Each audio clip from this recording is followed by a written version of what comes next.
Sejam muito bem-vindos a mais um podcast da Center Físio. É um prazer imenso tê-lo aqui com a gente. Já estamos aqui com o Dr. Bruno Balabran, é um prazer imenso tê-lo aqui e todos vocês que estão nos assistindo.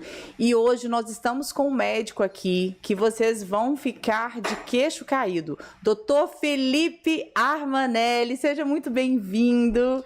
Boa noite, Márcia. Muito obrigado pelo convite. É um prazer estar aqui com vocês para fazer esse podcast hoje. Gente, e hoje o podcast está super especial. E gostaria que você aproveitasse para compartilhar esse podcast, para se inscrever se você ainda não é inscrito e acionar o sininho. E eu vou deixar para que ele faça a sua apresentação. Dr. Felipe, fala com a gente um pouquinho sobre você, sobre a sua história e principalmente sobre o assunto de hoje. Pois não, Márcia. Meu nome é Felipe Armanelli, eu sou médico formado pela UFMG e eu fiz a especialização em ortopedia na FEMIG. São 3 anos de residência em ortopedia e depois eu fiz mais 2 anos em cirurgia da mão. Então eu tenho a honra de ser médico pela UFMG e a honra de ser mestre pelas ciências médicas, além de especialista pela FEMIG. E é uma coisa interessante que poucas pessoas sabem, mas a cirurgia da mão é uma especialidade à parte. Ela não é simplesmente uma subespecialidade da ortopedia. Eu explico. Existe uma especialidade chamada cardiologia, existe uma especialidade chamada clínica médica. São 2 especialidades diferentes. É claro que uma depende da outra, tem muitas afinidades, mas são especialidades diferentes. E a cirurgia da mão é uma especialidade à parte e não simplesmente uma subespecialidade da ortopedia. Por isso que são 2 anos, além dos 3 anos de ortopedia e além dos 6 anos de medicina. E a história da cirurgia da mão remonta muito ao século XX, especialmente no Brasil e no mundo, no contexto das guerras, porque aquelas mutilações graves de membros superiores, de grandes ferimentos, ela começou a exigir um profissional que conseguisse abordar de uma maneira mais independente possível aquelas lesões graves de mão e antebraço também. Então, as pessoas não sabem, mas do antebraço para frente, o cirurgião da mão ele atua operando vasos, operando nervos, operando cirurgia plástica e também cirurgias ortopédicas. Então, não é exatamente um ortopedista que só faz mão, mas é um cirurgião da mão, certo? Então, fica o conceito que muitas vezes as pessoas não sabem disso. Mas, naturalmente, não quer dizer que o fato de se chamar cirurgião da mão, que tudo aquilo nós vamos operar. Então as pessoas às vezes elas confundem esse conceito. Fala, nossa, eu vou no consultório do cirurgião da mão, necessariamente eu vou ser operado? Não, de jeito nenhum. A cirurgia ela é um dos instrumentos, a cirurgia é das opções que a gente tem de tratamento, mas não é o único, está longe de ser o único. Nós temos várias e nisso aí nós contamos com vários aliados, especialmente os fisioterapeutas que nos ajudam muito nessa caminhada aí. Doutor Felipe, quando nós abordamos, né, essa questão de um conjunto de cuidados, né, como você mesmo disse, que não é apenas uma cirurgia ortopédica, ela vai além. Mas quando a gente fala do caráter dor, né, porque quantas vezes nós temos um quadro doloroso, que seja um corte, que seja um trauma, que seja por esforço repetitivo. Fala pra gente um pouquinho sobre o que é dor e por que muitas vezes ela se manifesta. Excelente pergunta, Márcia. Isso aí é um tema universal, é um tema muito importante, que é a dor, porque não existe pessoa que nunca tenha sentido uma dor, então eu estou falando com todo mundo quando eu falo em dor. A dor é uma defesa, natural do organismo do ser humano, e na verdade de qualquer animal. A dor é algo muito importante. A dor ela é um alerta, ela é uma defesa. De uma maneira simples, quando eu levo a minha mão, eu queimo a minha mão, aquilo me manda uma mensagem para o cérebro para eu tirar a mão imediatamente para a minha mão não se machucar. Essa é a definição de dor de uma maneira mais elementar. É muito importante, se me permite, a gente entender a gente entender o funcionamento da dor. Vou falar do funcionamento mais básico da dor, que é a dor chamada aguda. Imagina o seguinte, eu sempre dou esse exemplo para meus pacientes. Se eu der uma martelada na ponta do meu dedo, eu tenho uma martelada na ponta do meu dedo, vou machucar a ponta do meu dedo. Existe todo um circuito de fios mesmo. Esses fios são chamados nervos. Os nervos levam a informação até a central, que é o meu cérebro. Leva a informação da central, que é o meu cérebro, que algo está acontecendo na ponta do meu dedo. Fala, olha, tem alguma coisa acontecendo na ponta do seu dedo. E o cérebro manda a resposta imediata, tira o dedo. Então a gente tem as vias que a gente chama de aferentes, que levam a informação da periferia para a central, e as vias eferentes, que levam a informação da central para a periferia. Então, veja, eu tenho aí 3 elementos básicos na percepção da dor. O órgão, que eu dei o exemplo aqui da ponta do dedo, que o órgão está sendo lesado, ele está tomando uma pancada ali no exemplo que eu dei. O segundo elemento importante é o circuito, são os fios, que a gente chama de nervos, e são fios mesmo, carregam eletricidade mesmo. E a central, ela recebe a informação de que a ponta do dedo está doendo. Então, a fisiologia básica da dor, ela envolve esses 3 elementos. Quando você diz, né, que essa questão de defesa, vamos dizer, um arco reflexo, né? A gente tem também as mãos como proteção corporal. Muitas vezes, quando vai acontecer uma queda, né, a gente acaba sempre levando a mão. Quando alguém vai ofender, sempre você leva a mão para se proteger, né? A mão acaba sendo um processo de defesa e muitas vezes de lesão também. E essas lesões, elas são lesões que muitas vezes provocam uma dor crônica, uma dor aguda. Como diferenciar isso, né? Essa dor crônica da dor aguda? Perfeitamente. Antes de entrar nessa seara, me permita falar um pouquinho sobre a mão, que é Claro. a minha paixão. O polegar, ele representa 40% da função do membro superior inteiro. Então isso aqui é super importante, muitas vezes a gente esquece.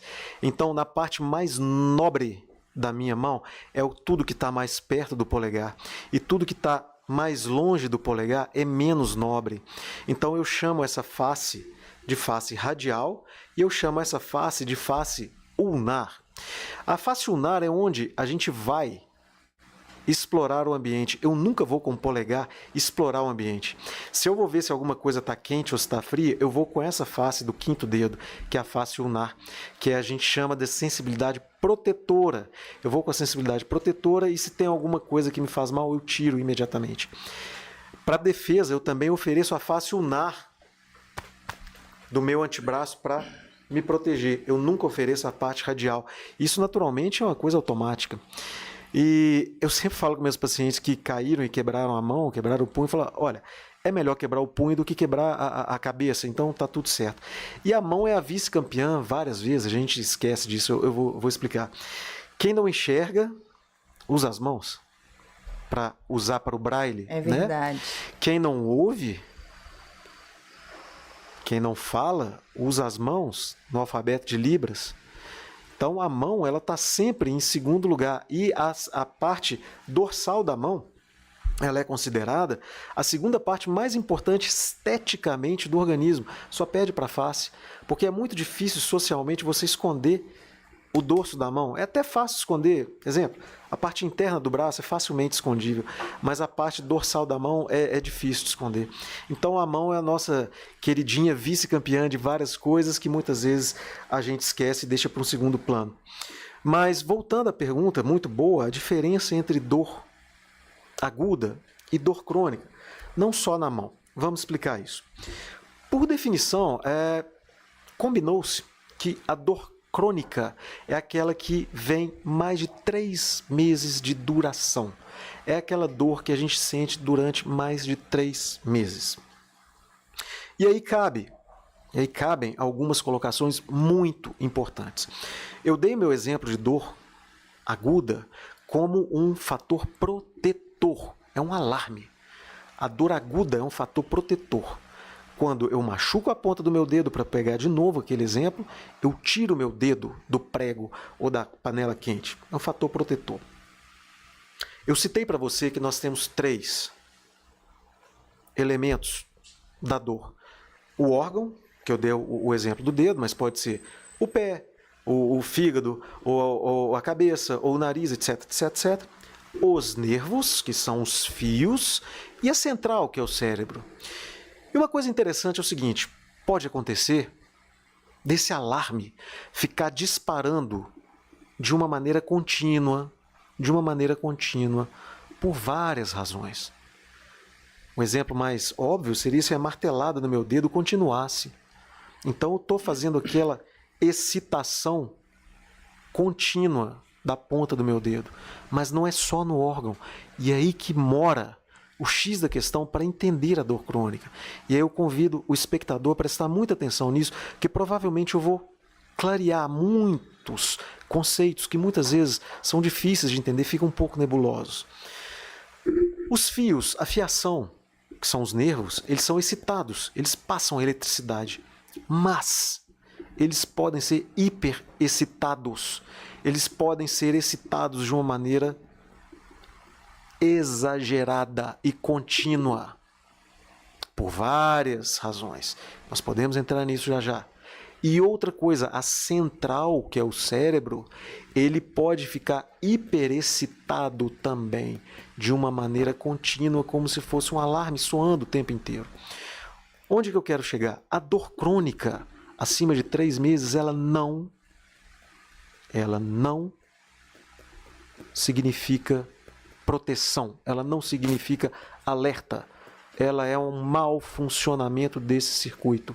Esse mau funcionamento pode estar no órgão, na periferia, na ponta do dedo, que é o meu exemplo, e ou na fiação, que são os nervos, que podem estar hiperexcitáveis por algum motivo, e ou na central, que é meu cérebro, que pode estar sendo acionado de forma exagerada durante muito tempo de uma maneira não desejável. Então, um exemplo clássico, fascinante assim, apesar de muito triste, é a famosa dor do membro fantasma, que nas guerras isso foi muito estudado. Muitas vezes eu explico para os pacientes. O que quer dizer isso? Nas guerras acontecia muitas vezes uma amputação. Exemplo, uma amputação de uma perna. O paciente perdia uma perna, a perna esquerda perdeu. Mas os nervos da perna, eles continuam aqui na coxa, entrando na medula e vindo até o cérebro. Então esses nervos, eles podem estar hiperexcitados, eles podem estar sendo irritados e levando a informação para o cérebro. Então a dor do membro fantasma é aquela dor, por exemplo, o paciente fala, meu pé esquerdo está doendo. Mas o seu pé esquerdo foi amputado, não existe mais, mas eu sinto o pé esquerdo doendo. Por quê? Porque a informação do nervo está sendo levada até o cérebro. Mesmo se o órgão, que no caso o pé, que já foi amputado, não existe mais. Então isso é o conceito de dor crônica.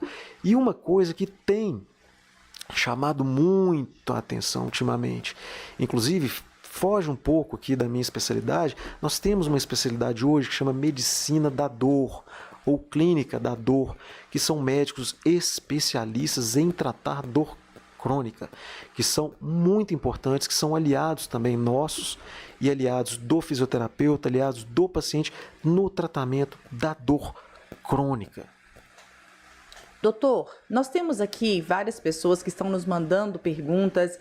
Até gostaria, né, da equipe me enviar aqui as primeiras perguntas. Gostaria de cumprimentar a Jéssica, que disse que estava com saudade do nosso podcast. Muito bom tê-la aqui. O Bruno nos cumprimenta. E nós temos aqui a Ana Maria, que ela fala o seguinte... acabei de perder da Ana Maria, mas eu vou para a Jéssica, que ela fala o seguinte: o que causa o travamento do dedo? Existe tratamento sem cirurgia para quem está começando a sentir isso agora? Claro, perfeitamente. Eu vou imaginar que, naturalmente eu não examinei, mas eu vou imaginar que esteja sendo falado do dedo em gatilho, que é a maior causa de travamento do dedo. De uma maneira mais simples possível, eu costumo falar que nós temos algumas cordinhas na mão, que são os tendões que fazem o movimento de abrir e fechar os dedos. Às vezes acontece de a gente pegar alguma coisa com muita força, normalmente aqui, nessa região que a gente chama de cabeça dos metacarpos. E quando isso acontece, o tendão começa a atritar. E quando o tendão começa a atritar, muitas vezes ele inflama e incha e faz uma bolinha. Estou tentando falar de uma maneira simples. Essa bolinha, muitas vezes, ela agarra numa estrutura que a gente chama de bainha do tendão, tá? Nas polias. Não quero ser muito técnico aqui. E isso faz o dedo travar para dobrar ou para esticar. Respondendo a pergunta, sem dúvida, nós temos vários tratamentos para dedo em gatilho. Eu sempre falo com o paciente que não existe só um tratamento que seja 100% correto e o resto seja 100% errado. Então a primeira coisa que nós vamos fazer é prestar atenção o que esse paciente está pegando com muita força. E isso varia, Márcia.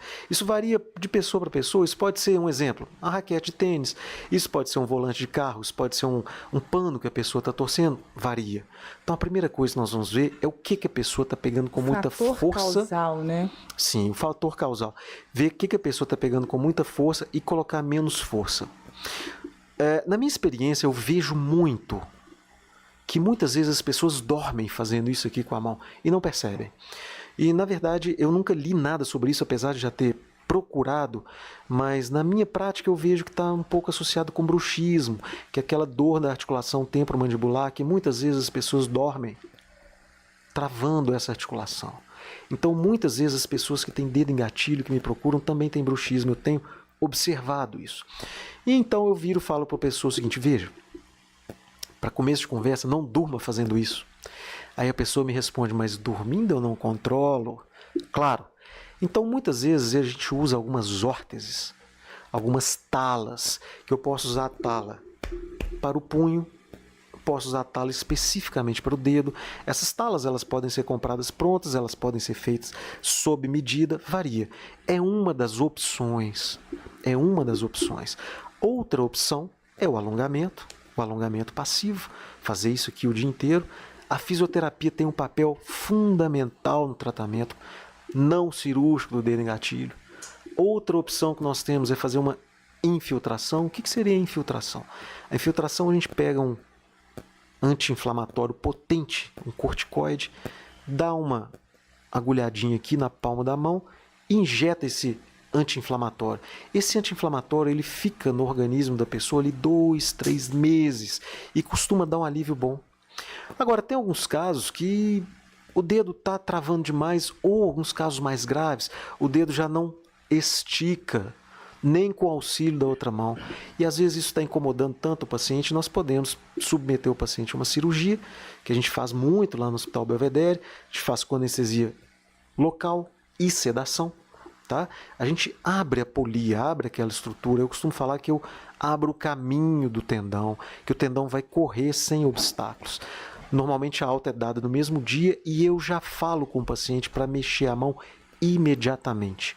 O paciente já sai do hospital mexendo a mão. Na minha rotina eu peço para o paciente não molhar a mão durante uma semana, por uma questão de higiene da ferida, etc. Mas mexer é no mesmo dia.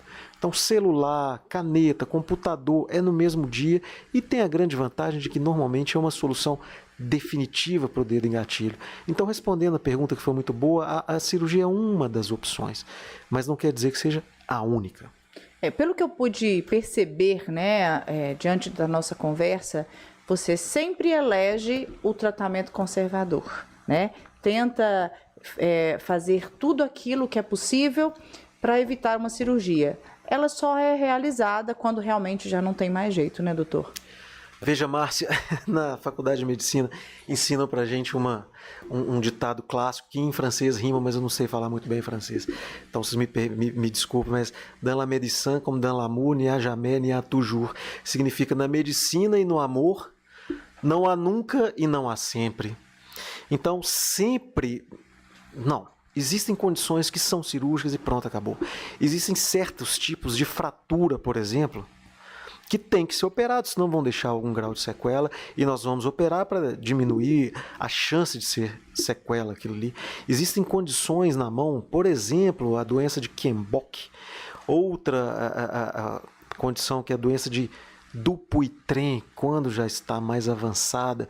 Então, o tratamento é cirúrgico e muitas vezes nós vamos discutir qual que é a melhor cirurgia para aquilo ali e tudo bem. Mas, geralmente, a grande maioria das coisas, sim, esse raciocínio que você citou cabe perfeitamente. Nós vamos fazer o máximo para não operar, se for o caso. Só que isso depende de cada paciente. Um exemplo, um atleta profissional, por exemplo, um atleta profissional da mão, que usa muito a mão, o vôlei, o basquete, ou um goleiro do futebol. Esse paciente precisa voltar rápido. É diferente, por exemplo, um exemplo. Eu sempre cito esse exemplo. Uma senhora de 90 anos acamada teve uma fratura do punho. Eu vou pensar 10 vezes antes de operar essa senhora. Por quê? Porque ela não precisa de muita precisão, de muita força. Ao contrário de um jogador de basquete ou de um jogador de vôlei. O jogador de vôlei fazer assim ou fazer assim vale o ponto, vale a medalha. A força que ele põe vale muito dinheiro para ele, vale a carreira dele. E se eu tirar esse jogador de vôlei, às vezes, aí, vamos supor, 2, 3 meses do esporte, muitas vezes ele perde a condição de titular. O reserva dele vem. Ele perde uma convocação para a seleção brasileira. Um exemplo. Então, esses casos específicos, a gente faz de tudo para a recuperação ser a mais rápida possível. Agora, um outro exemplo, uma dona de casa de 50, 60 anos, ela usar um gesso um mês e meio, às vezes não vai fazer muita diferença na vida dela. Outro exemplo, às vezes as pessoas têm uma certa idade e têm um problema cardíaco, por exemplo, ou um problema renal. Às vezes as condições de saúde da pessoa não são as melhores. Então nós vamos devagar, a gente muitas vezes trata sem cirurgia para não expor o paciente àquele risco de uma cirurgia desnecessária. Ao contrário de um atleta de 20 anos que normalmente é muito saudável. Então varia, entendeu? Essa decisão normalmente é compartilhada, é sempre compartilhada. Naturalmente, com pacientes maiores de idade, nós conversamos, a minha obrigação é expor as opções que a gente tem. Eu tenho essa opção, tenho essa, e junto com o paciente a gente faz aquela tempestade cerebral e chega à conclusão qual tratamento vai ser mais conveniente para o paciente específico naquela situação específica.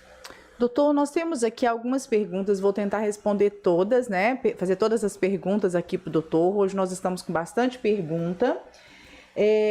Nós estamos aqui com Olive Gon nos cumprimentando, a Maria Luísa também nos cumprimentando, a Ana Maria também nos cumprimentando. E a Ana fala o seguinte: afinal, estalar os dedos faz mal?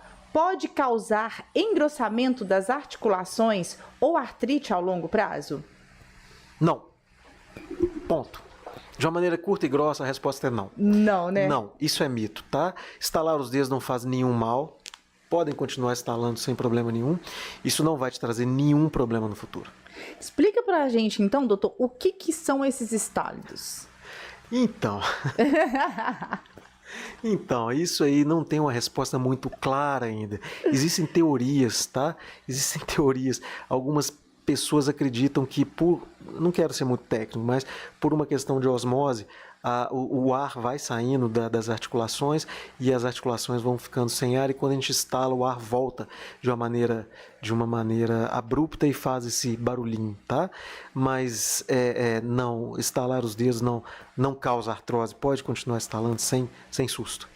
O Olive, ele pergunta o seguinte: minha mãe às vezes sente a mão falhar e deixa muitas vezes alguns objetos cair. Isso tem relação com os ossos, com os nervos, ou faz parte do envelhecimento?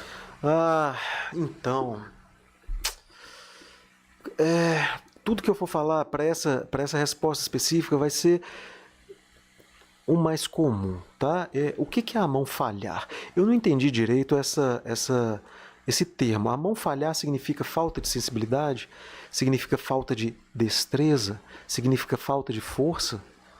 A sua mãe tem algum problema de saúde? Por exemplo, ela já sofreu algum derrame previamente? Outra coisa, essa falta de sensibilidade vem mais em algum dedo específico? Ela vem mais de dia? Ela vem mais de noite? Então, é uma pergunta um pouco ampla. Tá? Imaginando, deixa eu imaginar que isso se deva a uma falta de sensibilidade nos dedos. Numa mulher, depois dos 40 anos, a causa mais comum pode ser uma compressão do nervo, chamado nervo mediano, que a gente chama de síndrome do túnel do carpo. Mas eu estou imaginando o que pode ser. Isso aí precisa de uma anamnese mais detalhada, a gente precisa examinar a paciente para ter uma ideia mais clara do que está acontecendo. A Jéssica faz uma pergunta aqui, doutor, que é o seguinte: é comum acordar com as mãos formigando ou dormente? Isso pode ser sinal da síndrome do túnel do carpo ou é apenas má postura ao dormir? É comum, e aqui nós vamos diferenciar o que é comum e o que é normal. Não quer dizer que as coisas sejam comuns, que sejam normais, Jéssica, tá? E outra coisa, não quer dizer que não seja normal, que seja grave, tá? Então vamos lá. Então, normal não é. Pode ser postural, igual você me falou, e pode ser, sim, o túnel do carpo, especialmente em mulher, especialmente depois dos 40 anos. Tentando explicar de uma maneira mais simples possível, nós temos um nervo que passa aqui, exatamente nesse local. Nesse local, o nervo passa dentro de um túnel. É como se fosse canudo. Eu sempre falo isso com meus pacientes.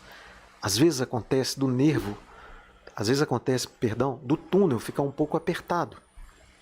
Quando o túnel fica apertado, ele acaba apertando o nervo e a gente acaba sentindo formigamento na ponta dos dedos. Isso é uma coisa mais comum em mulher e normalmente durante a noite. Então, Jéssica, pode ser só postural, pode ser só túnel do carpo ou pode ser os dois também.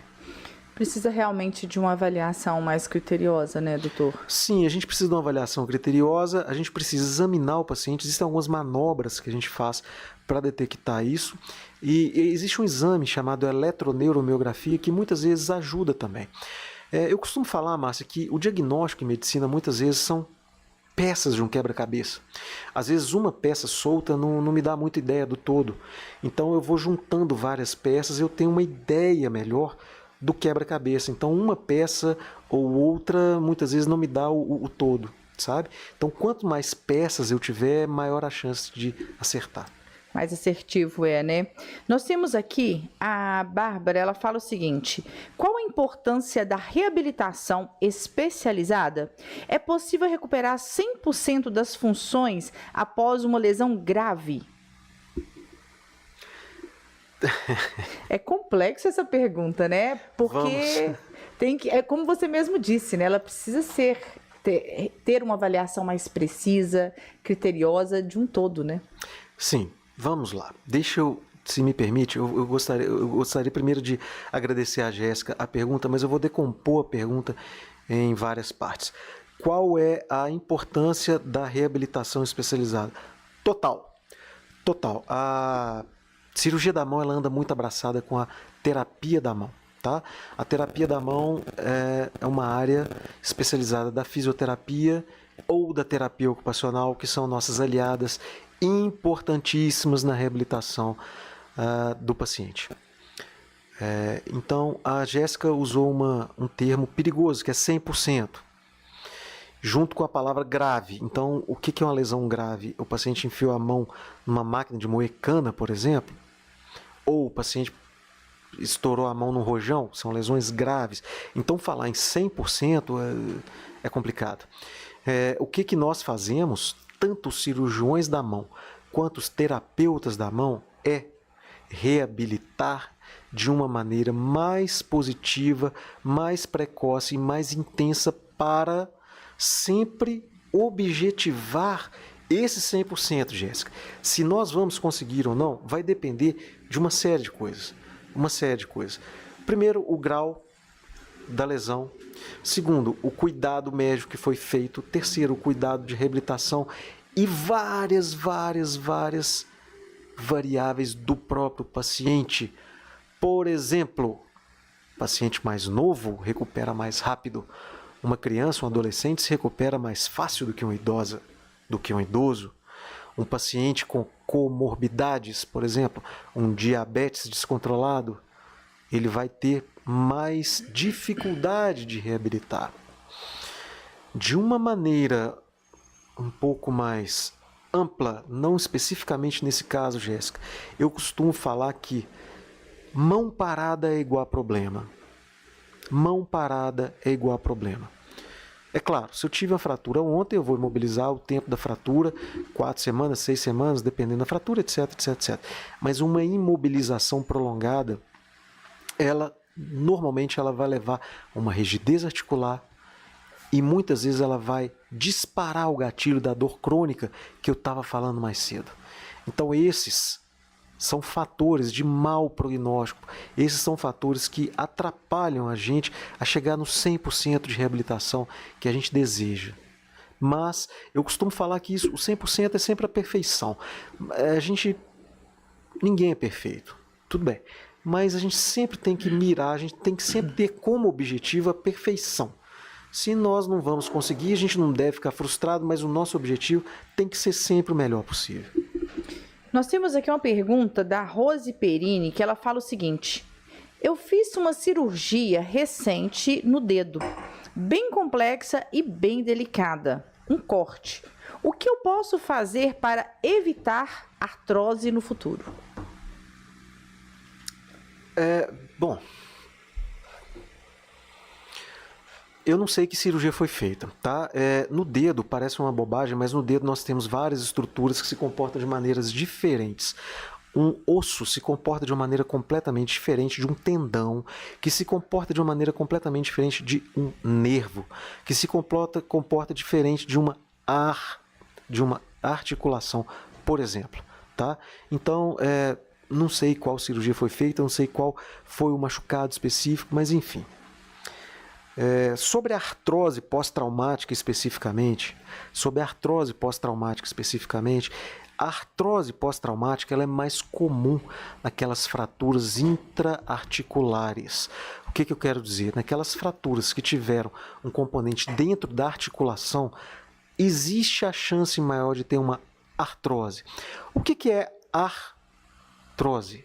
A artrose é uma degeneração da cartilagem da articulação. Nesse caso específico da pergunta, a pergunta está sendo feita sobre uma artrose pós-traumática, que são artroses depois de fraturas.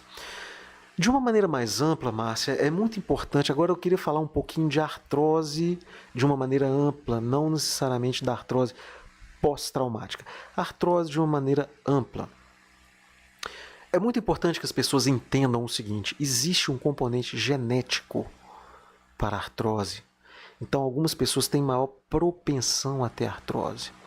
E muitas vezes existem vários mitos sobre a artrose, porque esteticamente é desagradável, etc. Mas não quer dizer que a artrose necessariamente vai trazer dor para o paciente.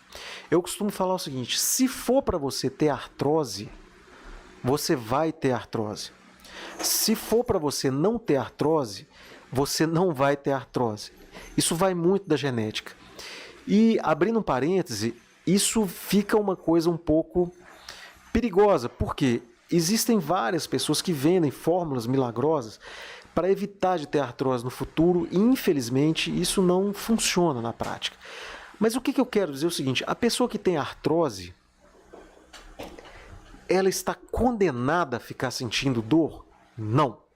Não significa que a pessoa tem uma artrose no raio-x que isso seja igual a dor. Existem várias pessoas que têm artrose no raio-x, mas não têm dor. Então, a pergunta melhor seria: o que eu posso fazer para evitar ter dor no futuro? Porque Existem maneiras de evitar ter dor artrósica no futuro? Sim, existem. Várias maneiras. Mesmo que a pessoa tenha artrose. Aí começa. As articulações gostam de movimento. Então, a artrose, para evitar a dor da artrose, é importante se manter movimentando. E isso que eu falo com as mãos, isso serve para o joelho, tornozelo, quadris, etc. Se manter movimentando e pouca carga. Então, se manter magro, por exemplo. Eu já estou entrando na seara dos meus colegas do joelho, por exemplo. Muitas vezes a gente pega raio-x com artrose no raio-x, mas as pessoas não têm dor. Então, a pergunta seria, eu tenho maneiras de evitar a dor artrósica? Tem. Exercício físico, movimentação, vida saudável, evitar coisas que pioram a dor crônica, por exemplo, cigarro, álcool, etc, etc, etc. Nós temos aqui uma pergunta da Barbie que ela fala o seguinte: hoje em dia, as cirurgias de mão são minimamente invasivas. Como que é essa recuperação? Nós não podemos botar tudo numa mesma seara, no mesmo balaio. Isso depende da cirurgia. Essas cirurgias minimamente invasivas, elas vêm ganhando mais terreno nos últimos 20 anos, especialmente as cirurgias especificamente no punho, tá? No punho. Algumas reparações ligamentares, algumas fixações de fraturas dos ossos, que a gente chama de ossos do carpo, elas conseguem ser minimamente invasivas. Mas isso depende da patologia e depende naturalmente do trauma, e depende do diagnóstico e depende da técnica específica. Pessoal, eu gostaria de convidá-los a compartilhar esse podcast, a enviar para aquela pessoa que você saiba que precisa de cuidados maiores com as mãos, pessoas que trabalham em casa digitando ou em algum escritório que utiliza muito da digitação, que realiza durante o trabalho um esforço repetitivo ou um esforço acentuado, mas eu tenho certeza que você conhece alguém que precisa ouvir esse podcast e ele está incrível aqui com o Dr. Felipe Armanelli. E se você ainda não nos segue, aproveite para se inscrever no nosso canal, acionar o sininho, porque toda quarta-feira nós temos um assunto muito importante para conversar com você. E nós temos aqui uma pergunta do Olive que ele fala o seguinte: aquelas bolinhas que aparecem no punho ou nos dedos são perigosas? Elas podem sumir sozinha ou sempre precisam de uma intervenção? Bem, existem cânceres nas mãos? Existem, mas são extremamente raros. Então, os tumores malignos nas mãos são muito raros, são muito excepcionais. Então, eu não sei exatamente de que bolinha ele está falando, mas eu vou imaginar que ele esteja se referindo ao chamado cisto sinovial, que são as bolinhas mais comuns nos punhos.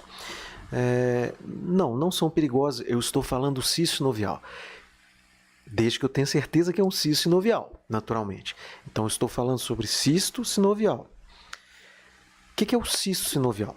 Toda articulação da gente, o punho, os cotovelos, os ombros, todas as articulações têm um líquido dentro que fazem a lubrificação das articulações.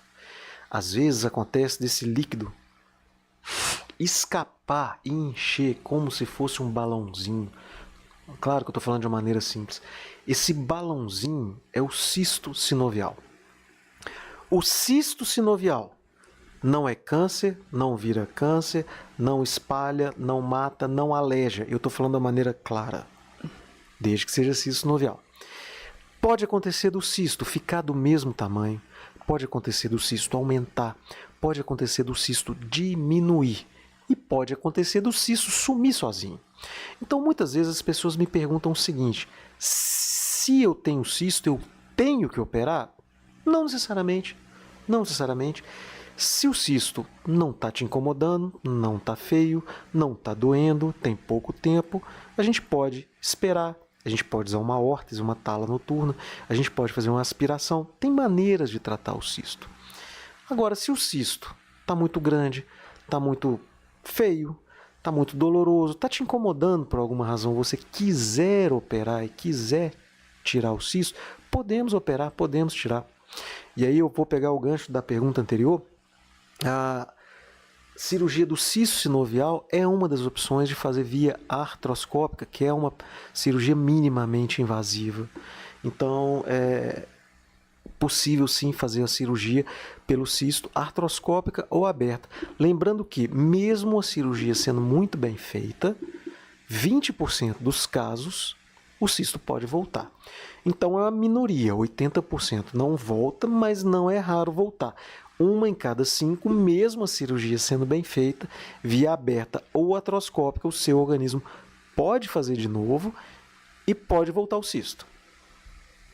Nós temos aqui mais uma pergunta, ou melhor, uma admiradora. A Valdineia, ela fala o seguinte: já acompanhei cirurgias do Dr. Armanelli e minha admiração por seu profissionalismo e humanização só faz crescer e admirá-lo. Que bom tê-la aqui, viu, Valdineia? Eu imagino realmente essa admiração, porque eu estou admirada realmente com a forma que ele explica, a forma que ele transparece esse cuidado e esse cuidado, essa humanização. É isso aí, doutor. Eu vou aproveitar então, vou fazer um parêntese, falar da minha vida pessoal rapidamente. Quero mandar um grande abraço para a Valdineia. Valdineia me falou uma frase muito impactante há alguns anos atrás e que nunca me saiu da cabeça. Um belo dia ela me instrumentava, ela me auxiliava nas cirurgias e um dia eu suspirei e falei: pô, às vezes cansa, viu, Valdineia? Às vezes cansa. Ela virou de uma maneira espontânea e falou assim: para com isso. A sua missão é muito maior que seu cansaço. Olha isso. E eu tomei aquele susto e eu falei: repete isso, repete que eu preciso lembrar disso. E Márcia, eu escrevi isso e de vez em quando eu releio para eu lembrar. Então eu queria mandar um grande abraço, Valdineia. A minha missão é muito maior que o meu cansaço e eu levo isso aí para a vida. Fecha parênteses. Obrigado. Ai, que legal, Valdineia. E é importante quando a gente tem ao nosso lado pessoas que não são apenas estão ali para exercer o trabalho, estão além, estão para exercer uma missão. E ela estava ali do seu lado realmente para te trazer esse ânimo, né? Para te trazer essa energia positiva para algo a mais. E aquelas palavras não ficaram simplesmente naquele momento. Ela transcendeu quantos anos, quantos momentos, quantas cirurgias, e ainda hoje ela acaba sendo tão forte para você, né? Eu não vou falar a data para não entregar a idade. Mas fica um abraço para Valdineia. O Arlen nos cumprimenta e fala o seguinte: sinto dores nas mãos e nos dedos ao final do dia, depois de um trabalho de digitação. Quando isso realmente pode se tornar um problema? O Arlen, sensacional pergunta. Eu estava querendo que esse assunto viesse à tona aqui para abordar isso. Se vocês estão ouvindo a gente desde o início, eu falei sobre a diferença de dor aguda e dor crônica. E aí, Márcia, acontece o seguinte. Eu vou chegar lá, Arlen, prometo.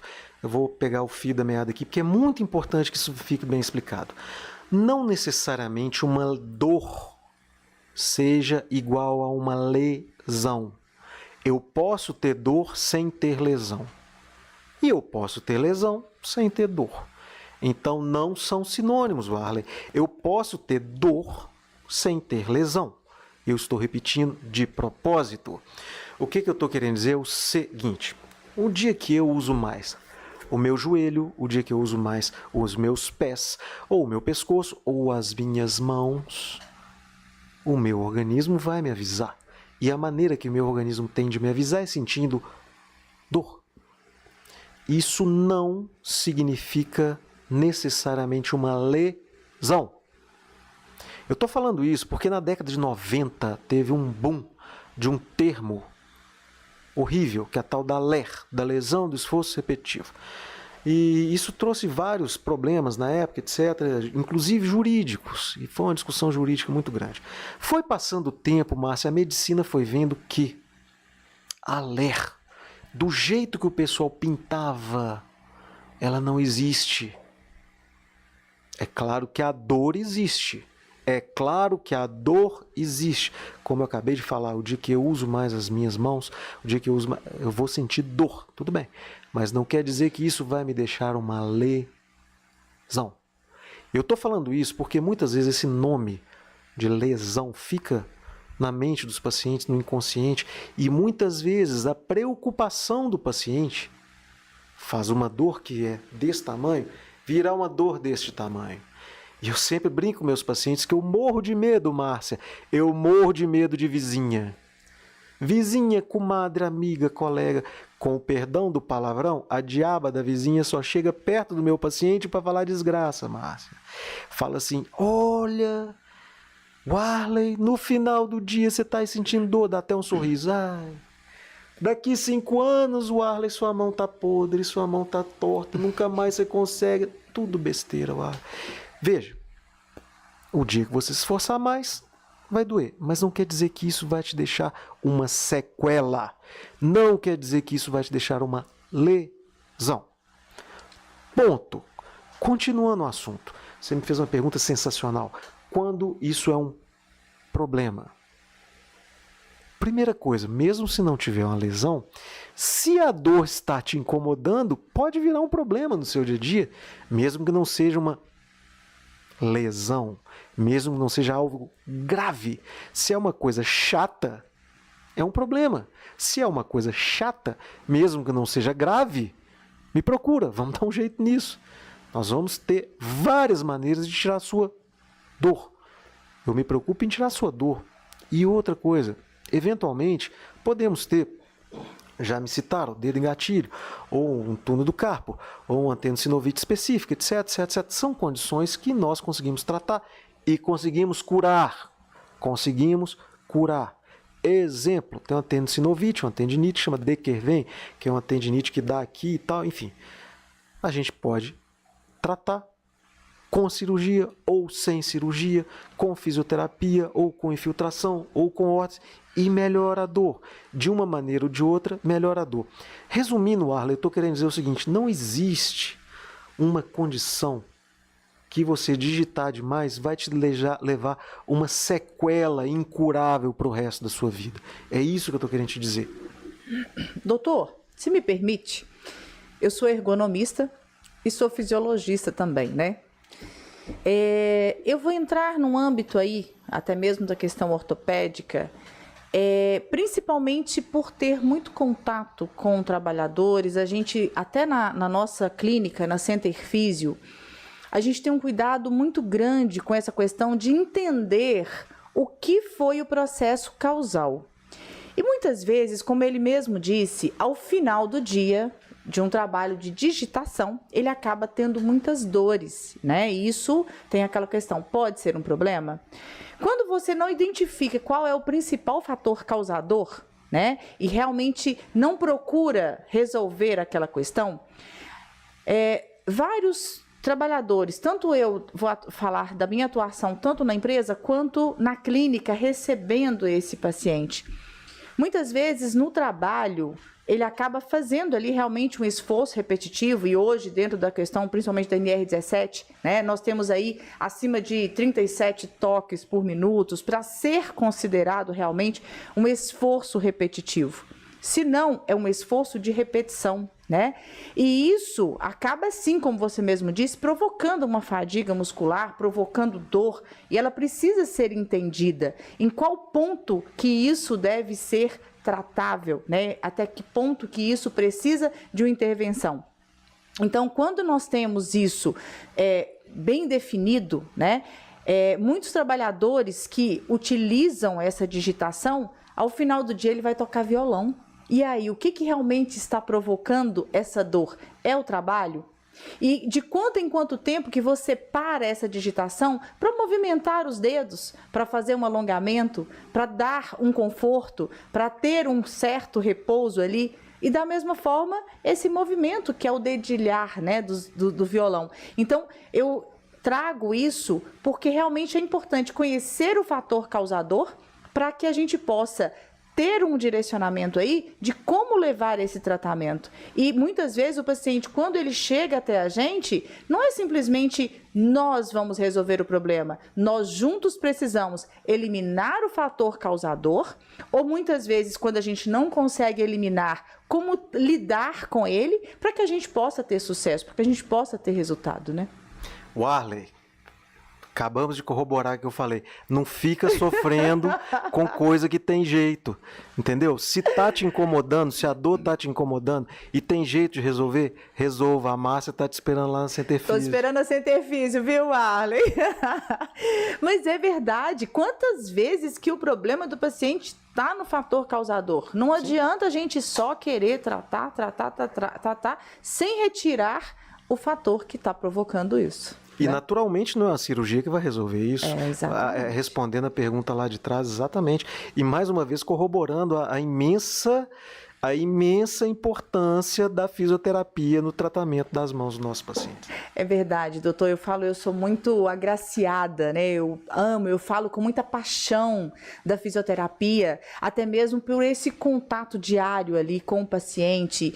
E quando enquanto ergonomista, porque a maioria, vamos dizer, 80% dos nossos pacientes estão realizando um trabalho ali, eles vão na fisioterapia, mas continuam trabalhando.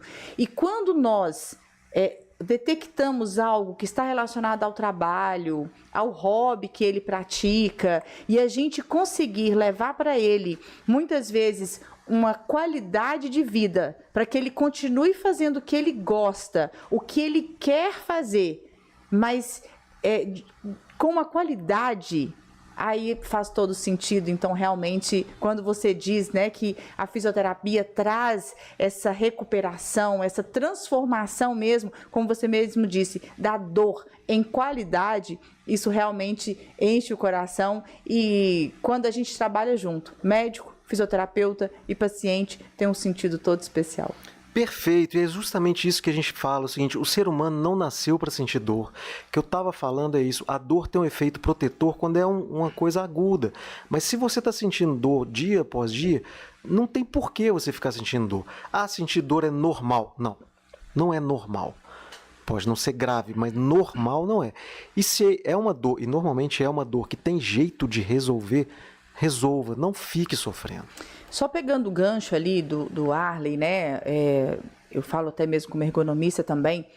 A gente tem a subdivisão, né? Antigamente a LER, a famosa LER, que tanto se aposentavam, né, na década de 90, e que veio aí a ter subdivisões, né, se tornando a DORT, que é a doença ósseo-muscular relacionada ao trabalho. Porque a lesão não é só por esforço repetitivo, né? A dor não é só. A dor, né? Então, a lesão, a dor, o processo inflamatório não é só por causa de uma repetição. Ela pode ser por uma pancada, como você mesmo disse, pode ser por um trauma e vários outros fatores.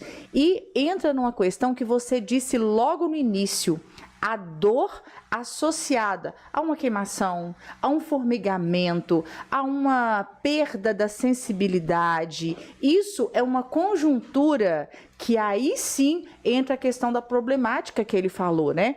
Aí sim entra a bandeira vermelha, né? Para que algo realmente precisa ter uma intervenção. Sim, e além disso, com certeza, e além disso, tudo que você citou, irritabilidade, insônia, outros fatores que pioram também a dor, a percepção da dor, sem dúvida, sem dúvida. Quando você falou da questão do bruxismo, né, como que ele está relacionado às tensões, né, na região do ombro, trapézio, as mãos quando se fecham. Então, eu trago uma pergunta para você que está nos assistindo. Como que você tem lidado com o estresse do seu dia a dia, né? Como que você tem colocado isso para fora ou não tem colocado para fora? Porque quando você trava muito as mãos, quando você realiza um toque com mais agressividade e menos suavidade, quando você trava muito os dentes, o que você está favorecendo para o seu organismo? Está favorecendo a dor? Ou algo relaxante para que o trabalho seja algo leve, algo gostoso de se fazer. E aí entra aquela questão que você disse, né? Nós estamos em sinal de alerta o tempo inteiro. E isso acaba provocando de uma maneira muito mais intensa esse quadro doloroso. Sim, sem dúvida. E houve uma mudança muito grande com os smartphones, porque eu sou velho bastante para lembrar de telefone Doutor, fixo. eu vou te interromper porque Claro. a próxima pergunta do Arley é sobre isso. Eu não gostaria de deixar de passar essa pergunta, em que ele fala: o uso excessivo de celulares e tablets está criando uma geração de doentes nas mãos. Quais são as lesões mais comuns e causadas pelos smartphones? Exatamente corroborando com isso que você iria nos falar agora. Então, Arlen, mais uma vez, obrigado pela presença de espírito da pergunta. E eu vou mais uma vez implicar com essa palavra lesão, tá? Mais uma vez, eu vou implicar com a palavra lesão e vou me ater à palavra dor, que eu acho mais adequada para esse caso especificamente. Então não adianta eu ficar só olhando a parte ortopédica da mão que está usando demais, que realmente vai causar uma dor, mas uma reflexão, eu não sei a idade do Arlen, mas eu tenho idade suficiente para antigamente a gente ter uma agenda de telefone fixo. Quantas vezes a gente ligava para a pessoa e falava assim, olha, pede para quando ela puder ela me retornar, e a pessoa ia me ligar de novo dali a algumas horas. A gente era acostumado a esperar, Márcia, e com o advento dos celulares, do smartphone, tudo ficou muito instantâneo. O WhatsApp, uma coisa interessante, você não consegue usar o celular ligado com o WhatsApp desligado. Você não consegue, por exemplo, usar o Deezer, o Spotify para ouvir uma música sem o WhatsApp estar desligado. Isso é uma coisa que ao mesmo tempo facilita muito a minha vida, mas te deixa em constante estado de alerta. Então não só a mão está o tempo todo funcionando, mas a atenção também. Quantas vezes as pessoas perguntam alguma coisa, às vezes irrelevante, e querem uma resposta rápida. Então o constante estado de alerta também cria uma ansiedade maior. Então, indo um pouco além, aliás, de somente os movimentos ortopédicos das mãos, o quanto que esse estado de alerta 24 horas por dia está nos adoecendo emocionalmente. Porque está tudo interligado. Quando eu falei em dor crônica lá atrás, eu falei do cérebro, que é uma parte que, se está hiperexcitada, ela fica hiperexcitável e responde mais rápido e de uma maneira mais violenta para qualquer estímulo. Entende, Arlen? Então, sim, indo um pouco além só dos movimentos dos dedos, esse hábito de estar hiperconectado todo o tempo, será que isso não está adoecendo a gente? Doutor, quando você trouxe para a gente a questão, né, do estresse, do estado de alerta, as mãos acabam que a gente está em constante movimento, né? E quando a gente para, em uma das minhas palestras, eu levei para que as pessoas pudessem entender, e lá eles movimentavam muito as mãos, e mesmo com orientação, fazendo a ginástica laboral, né, durante as atividades, a gente levou isso para eles. A Centerfísio foi até a empresa para orientar em relação à ginástica laboral, em relação à postura e como que está acontecendo esse toque, né, muitas vezes. Então, quando nós abordamos, né, o assunto estresse, que é o estado de alerta o tempo inteiro, e muitas pessoas, eles estão conversando, é notório, eles apertando a mão o tempo inteiro, usando o celular, né, intensamente, esse sinal de alerta aí, ele acaba adoecendo realmente, né? E quando a gente pensa na questão do smartphone, ele tem realmente o lado positivo, que traz para a gente um acesso, mas ele está adoecendo muito mais. Eu tive algumas perguntas de pacientes que eu vou transferi-la para você, tá? Inclusive pelo direct. O uso pode provocar a Dequervain? Veja, a literatura não tem uma resposta muito clara em relação a isso, tá? Parece que sim, mas isso não é muito claro ainda. Para a nossa plateia, o Dequervain, o que acontece? Nós temos algumas cordinhas, mais uma vez, que são os tendões que fazem esse movimento com o polegar. E nesse local as cordinhas passam dentro de um túnel, parecido com o túnel do carpo, mas é outro túnel, que também parece um canudo. Então o Dequervain, ele é normalmente precipitado por movimentos que eu faço isso aqui com o meu polegar, com o punho fletido. Movimento de extensão do polegar com flexão do punho. Classicamente, aquela posição que a gente segura um bebê. A gente segura aqui e faz isso aqui. Então é muito comum ver mães que acabaram de ter filhos com o Dequervain e muitas vezes até pais também, que leva a uma questão postural. Então, respondendo a pergunta, se eu faço a extensão do polegar com o punho fletido, eu vou ter uma maior predisposição. Lembrando que o Dequervain, especificamente, tem um componente genético, porque muitas vezes, a grande maioria das vezes, nos casos de Dequervain, existe alguma duplicação de um tendão, ou duplicação de 2 tendões, ou triplicação, etc. Então, estou falando que tem algum componente anatômico que isso pode desencadear. E, mais uma vez, reforçando, o Dequervain tem tratamento e tem cura. O tratamento pode ser não cirúrgico, que funciona em muitos casos, ou cirúrgico, que funciona também. Quando nós pensamos na questão de sensibilidade, nós estamos falando que o tato é um dos órgãos do sentido, né? E a mão, ela é extremamente enervada, né, doutor? Ele é muito semelhante, me corrige se eu estiver errada, aos lábios, a questão do olhar, né, da audição, do paladar, de tudo. Então, ela tem uma inervação muito grande. Qualquer corte na mão acaba provocando uma dor intensa. Eu falo nós, mulheres, quando tira um bife, né, na manicure, aquilo ali incomoda. Mas eu percebo que cada pessoa tem uma diferença ao sentir a mesma dor em uma lesão, em um corte, em um impacto. Cada um manifesta de uma forma. Existe diferença, né, dessa dor de uma pessoa para outra? Como que você explicaria isso para a gente? Sem dúvida, sem dúvida. Deixa eu começar do começo, especificamente sobre a anatomia da mão, anatomia fisiológica. Essa parte da mão aqui, como eu falei, é a mais nobre, a palma da mão e do polegar. Então essa parte aqui, ela é justamente a que eu mais escondo no meu dia a dia sem perceber. Ela é a parte que fica menos exposta. E justamente porque ela é tão importante para a função da oponência, ela é muito enervada, então ela é muito dolorosa. Então um corte aqui costuma doer muito mais do que aqui, por exemplo, que está mais exposto do que aqui. Entrando na pergunta da diferença da percepção da dor, é o seguinte, agora, o caminho que a dor faz no cérebro, quando tem uma dor, e essa dor ela é interpretada pelo cérebro, ela faz um caminho específico em estruturas anatômicas específicas do cérebro. E esse caminho que a dor faz, ela é o mesmo caminho que as emoções fazem. Então, existem pessoas que têm uma genética mais propensa a sentir mais dor do que outras. Existem uma coisa que chama opioides endógenos. Vou tentar explicar de uma maneira mais simples possível. Algumas pessoas têm maior capacidade de produzir substâncias que diminuem a percepção da dor. Isso é uma capacidade que a pessoa já nasce com ela. Algumas têm mais, outras menos.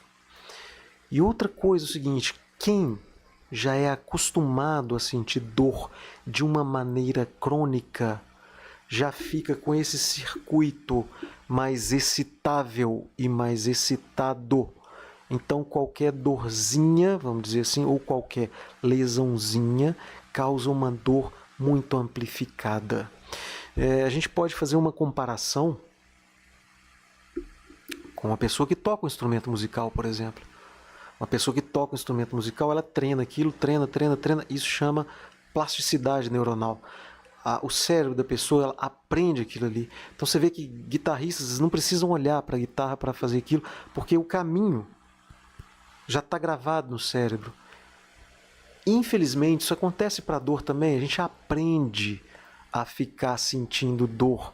Então qualquer lesão pequena pode causar uma dor grande, porque aquele caminho já está tão acostumado a ser ativado, que ele acaba sendo ativado por qualquer coisinha.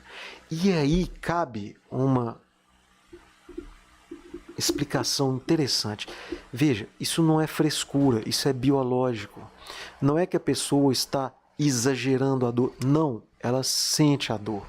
E muitas vezes a gente cai num extremo ou num outro.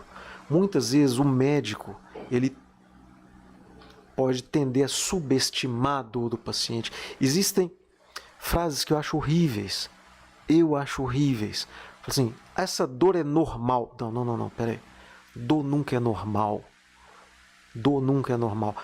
Tem casos que a dor é esperada. Eu fiz uma cirurgia de uma fratura, estou sentindo uma dor no primeiro dia pós-operatório. É esperado que isso aconteça, mas normal não é normal fraturar. E uma coisa que eu acho horrível, que muitas vezes os médicos mais antigos usavam, e eu implico muito com isso.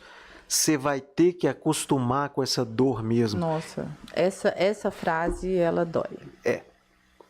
Eu diria que isso é uma incompetência médica ou incompetência do fisioterapeuta, do profissional que está cuidando. Ou então, para de fazer o que você está fazendo. Peraí, claro, se você parar o que você está provocando a dor, vai parar a dor. Mas a ideia não é essa.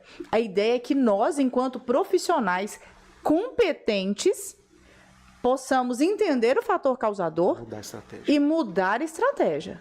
E favorecer para que ele continue praticando o trabalho, o hobby, da melhor maneira, mas que continue praticando. Sim. E a gente tem, né, você falou muito bem dessa questão, né, da dor. Nós temos a escala que traz para a gente o parâmetro, né, como por exemplo a EVA, Oxford e outros. Mas é difícil medir a dor, né? Porque para mim, a sua dor é 2, mas para você é 10. Então, como que eu vou medir essa dor? Ela não tem como, porque essa percepção, e muitos pacientes falam, poxa vida, o meu marido, a minha família acha que eu estou mole demais. E você trouxe algo para a gente da questão genética. E que cada um tem o seu limiar de dor. Para a mesma ação, para a mesma atividade, cada um tem o seu limiar. Onde tem as questões genéticas, as questões, os fatores estressores, os fatores ambientais, até a mesma temperatura, a gente sabe que altera. Às vezes tem as pessoas que são etilistas, são tabagistas e acabam favorecendo ainda mais essa sensibilidade. Então a gente tem vários fatores causadores associados ali, internos, externos, que vão provocar essa dor de uma forma mais intensa ou não. Então quando a gente coloca para o paciente, tem que acostumar com a dor, não tem. Ah, mas você é mole demais. Não é. Então, realmente, a dor tem que ser tratada de uma forma muito mais direcionada, com uma importância maior e com a efetividade maior. E quando a gente traz o paciente mostrando para ele que isso realmente é real e que a gente está junto, vem a resolutividade, sem dúvida. Exatamente, é esse ponto que eu queria colocar, porque tem os dois extremos aqui, como eu estava falando. Um extremo é falar essa estupidez, você vai ter que se acostumar a sentir dor, é um extremo de estupidez, e o outro extremo da outra estupidez é o paciente achar que o paciente não é uma parte importante do tratamento da dor. Então veja, vocês estão me assistindo, isso aí é o seguinte, tem fator genético, tem fator etc, sabemos disso, mas você não está condenado a ficar sentindo dor. Para repetir o que eu já falei, se você está sentindo dor, não é que você esteja condenado a ficar sentindo dor. E é muito importante a sua participação ativa no processo de tratamento da dor. Porque o médico te ajuda, o fisioterapeuta te ajuda, nós te ajudamos. Mas é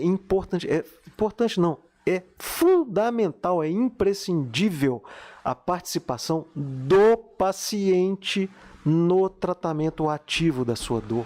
Nós somos apenas, eu diria, direcionadores.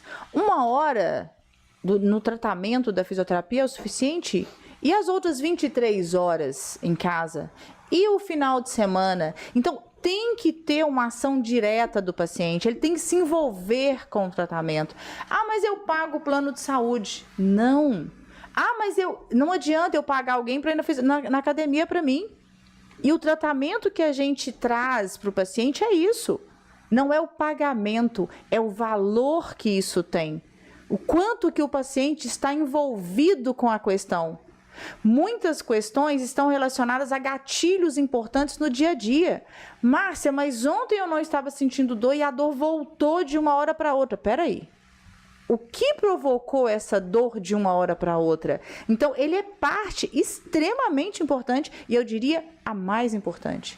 Ele representa 80% ou até mais de um tratamento. Que se não trouxer dados reais e dados que são consistentes para nós, como que nós vamos favorecer e vamos ter uma intervenção efetiva e assertiva junto ao paciente? Isso acaba não acontecendo. É impossível.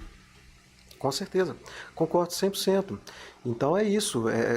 Não quer dizer que, mais uma vez, dor não significa lesão, mas não quer dizer que você esteja condenado a ter que ficar sentindo essa dor. E precisa que o paciente entenda isso e precisa que o paciente compre a ideia e tenha uma atuação ativa e não uma atuação passiva no tratamento da dor.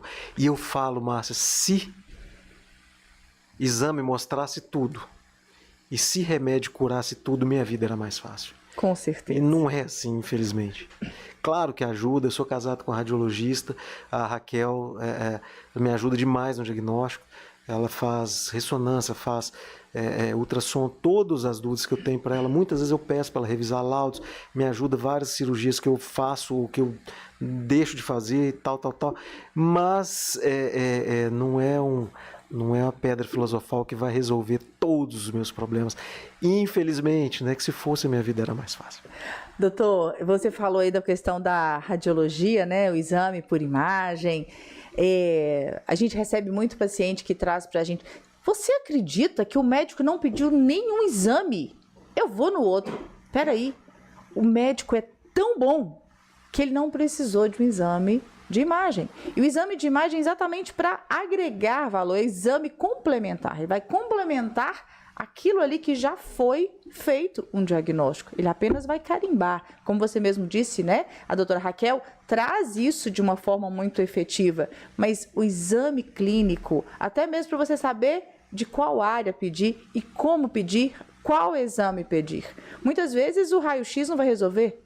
Muitas vezes a ressonância não vai resolver. Então, às vezes é a eletroneuromiografia que vai trazer o resultado que você busca. Então, realmente, é agregar valor.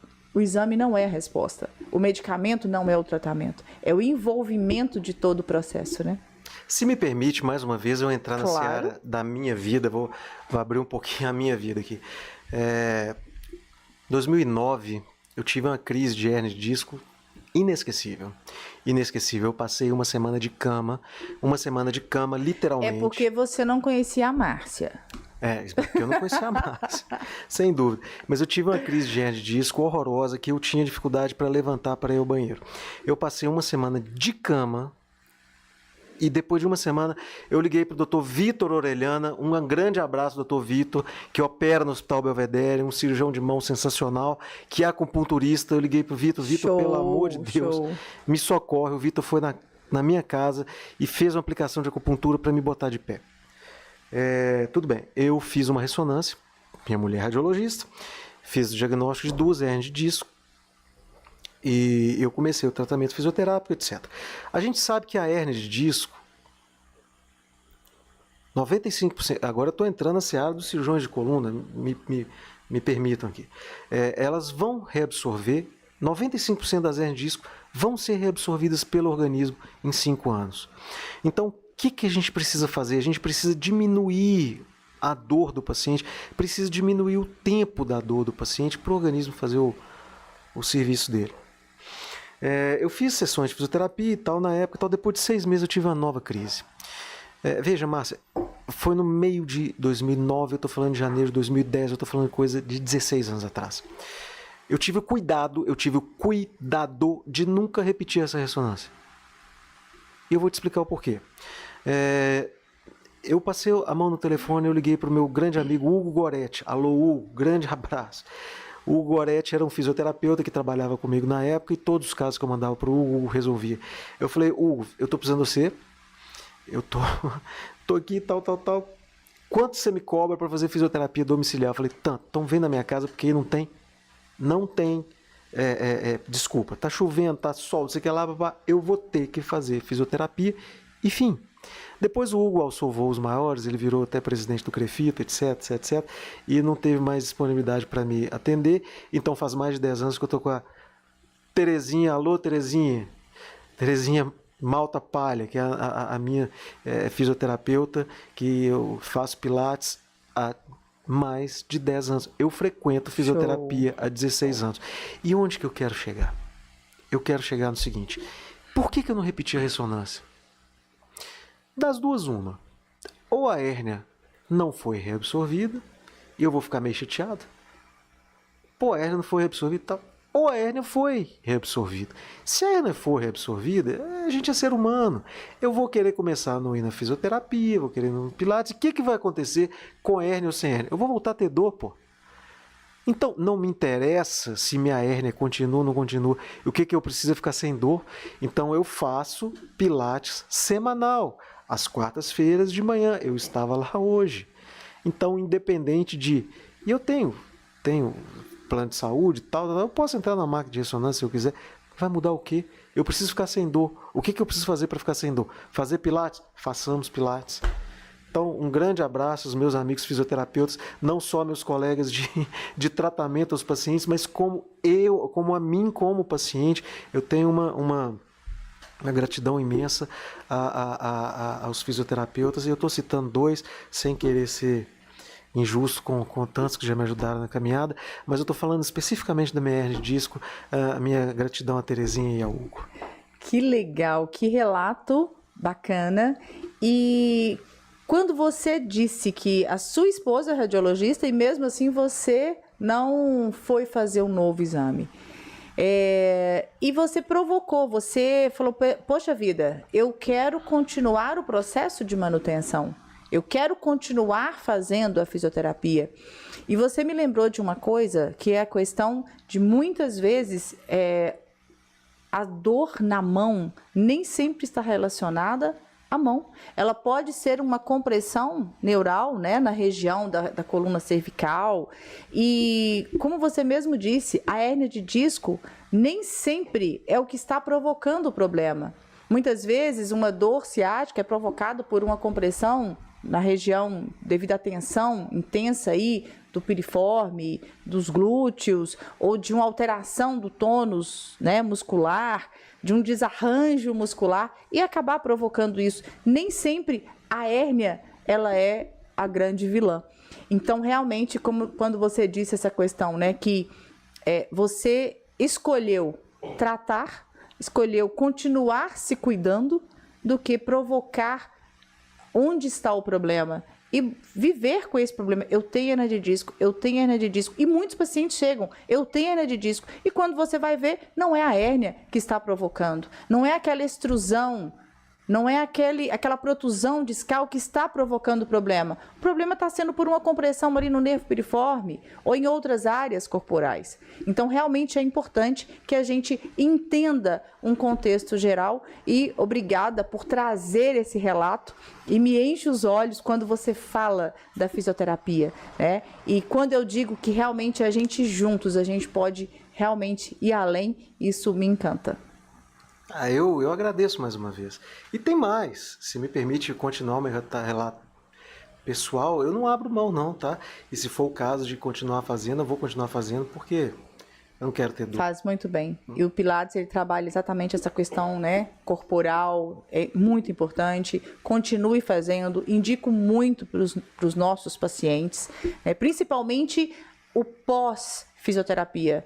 A fisioterapia ela não é o final da reta, ela é o início de uma jornada. Então, realmente, passou pelo médico, passou pelo fisioterapeuta, é aí que vem o começo ou recomeço de uma jornada de atividade física, que seja o Pilates, que seja uma academia, que seja atividade que você gosta. Então, é aí que há o começo. E tem muita gente que faz a fisioterapia, faz a fisioterapia. Gente, 10 sessões de fisioterapia não é milagre. Eu sempre falo com os pacientes, isso aqui não é uma sala de milagres. É apenas o começo para o milagre acontecer, dia a dia. E o que você está fazendo para o milagre acontecer? Porque ele simplesmente joga, doutor, o problema é seu. Não, o problema não é do médico, não é do fisioterapeuta. O problema é nosso. Então, o meu problema é a minha coluna. E as pessoas me perguntam o seguinte, mas você vai toda semana na fisioterapia? Ô, senhor José, o senhor não vai toda semana no boteco? Toda sexta-feira o senhor está no boteco lá, jogando conversa fora, jogando dinheiro fora. Em vez de ir no boteco, vai na fisioterapia. Gente! Ô, dona Maria, a senhora não vai todo dia fofocar, toda semana a senhora não vai no salão lá, passa a tarde inteira lá fofocando, falando da vida dos outros, não sei o que lá, papapá. Por que não vai 1 hora na fisioterapia por semana? Gosta de sentir dor? Quer dizer, entendeu? É se cuidar, é se amar de verdade, né, doutor? E dá o tiro certo, né, Márcia? Sim. É o que você falou, adianta ficar fazendo ressonância, não sei o que lá, papapá. Tudo bem, mais uma vez, repetindo, ressonância é sensacional, minha mulher vive Sem disso, dúvida. me ajuda demais. Mas eu preciso fazer minha parte. Em vez de fazer uma ressonância 1 vez por semana, eu vou na fisioterapia 1 vez por semana. E quando chega aquele paciente com aquele pacote gigante, que você fala, ai meu Deus, olha, em 1970 eu tive isso. E aí você fala, meu Deus, por onde que eu começo? Sim, né? sim. Porque o problema não tá ali. Sim. A solução não tá ali. Sim. Mas, gente, que delícia de bate-papo aqui com o Dr. Felipe Armanelli. Infelizmente, estamos chegando ao final. E foi um prazer imenso tê-los aqui com a gente. Se você não é inscrito no nosso canal, aproveite para se inscrever, acionar o sininho e ainda dá para compartilhar, porque se você não assistiu ao vivo, fica gravado. Esse podcast incrível fica assim gravado e você pode compartilhar quantas vezes você quiser. E aproveito para convidá-lo a conhecer a Center Físio, localizada no centro de Belo Horizonte. E caso você tenha o Instagram, entre lá e nos conheça um pouquinho mais. É o @CenterFísioBH, o meu DRA Márcia Figueiró. Lá nós damos várias dicas, orientações, como você pode favorecer para evitar algumas dores e como tratar algumas dores. Mas eu tenho certeza que você que nos acompanhou até agora gostaria de saber como encontrar ele, né? Dr. Felipe Armanelli. Fala pra gente como que nós podemos encontrá-lo. Ah, maravilha, muito obrigado. Vocês me encontram na Arena Ortopedia, tá? arenaortopedia.com.br 3504-5005. Tem o Instagram da Arena Ortopedia. Eu tenho meu Instagram também, Felipe Armanelli. Na Arena Ortopedia nós temos todas as áreas da ortopedia. Nós temos o joelho, o pé, o ombro, a coluna, o quadril, todas elas. E além de ortopedistas, nós temos também neurologia, urologia, cardiologia e... espero não estar esquecendo de nenhum. Tá? E fiquem à vontade de nos contactarem, seguir nos Instagram, na nossa página. Quero agradecer também a oportunidade ao Hospital Belvedere, que é meu parceiro aí há 16 anos, agradecer todo o apoio que me foi dado. Eu, particularmente, eu sou suspeito para falar que eu acho que é um hospital que funciona muito bem, porque as pessoas lá são muito treinadas em cirurgia. O que eu gosto de lá é que tudo funciona, desde a secretária até a circulante, a instrumentadora, elas são treinadas naquilo e fazem aquilo com muita proficiência e muita destreza. Queria agradecer também a você, Márcia, o apoio da Center Físio.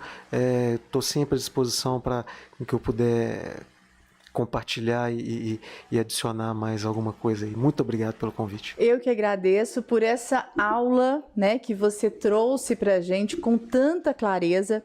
Gostaria de agradecer ao Hospital Belvedere por essa parceria incrível. E se você também, né, que está nos assistindo, entra lá para que você possa conhecer um pouquinho mais sobre o Hospital Belvedere. É @Hospital Belvedere Oficial. Não deixe de participar, não deixe de entrar, não deixe de conhecer. É importante você ter em suas mãos, não ficar apenas olhando aqueles rios, né? Que muitas vezes passam despercebidos, mas procura realmente aquilo que vai trazer mais informação, mais cuidado para você. Então, repetindo, Hospital Belvedere Oficial, Center Físio BH, DRA Márcia Figueiró, Dr. Felipe Armanelli e Arena BH? Arena Ortopedia. Arena Ortopedia. Vale muito a pena e onde você tem informações e dicas riquíssimas aí para favorecer o seu bem-estar e a sua qualidade de vida. Doutor Felipe, muitíssimo obrigada pela sua participação. Foi muito bom tê-lo aqui com a gente. Volte mais vezes. Um abraço para você. Obrigado a todos. Tchau, tchau.